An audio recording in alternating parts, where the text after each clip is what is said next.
Wih, apa? Lah, kau menjerit ni, Pal. La ilaha illallah. Apa kau jerit ni? Kau hidup seorang. Tapi masih berharap orang faham semua rasa dalam dada kau.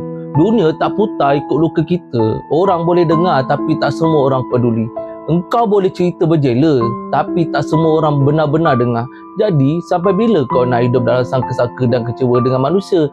Bangkitlah, bangkit. Sedar salah satu hal, tak ada siapa pun akan datang betulkan hidup kecuali kau sendiri.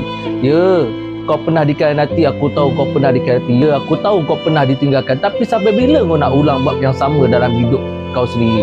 Kau tak penat ke ulang kisah luka sambil biar hari kau terus rosak satu-satu? Kau ada akal dan tenaga, ada masa, tapi kau terus bazirkan semua itu dengan alasan satu hari nanti yang tinggal cuma penyesalan.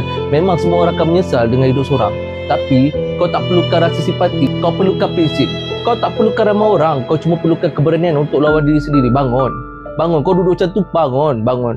Walau tak ada tangan menyambut jalan, walaupun gelap tak nampak ujung, hidup seorang bukan beban, ia peluang. Tapi kalau kau terus tunggu orang tolak kau ke depan, kau akan terus hidup dalam bayang-bayang. Jangan salahkan takdir, engkau sendiri yang tak pernah lawan. Hidup ni keras, dia tak tunduk pada yang tak mudah kalah.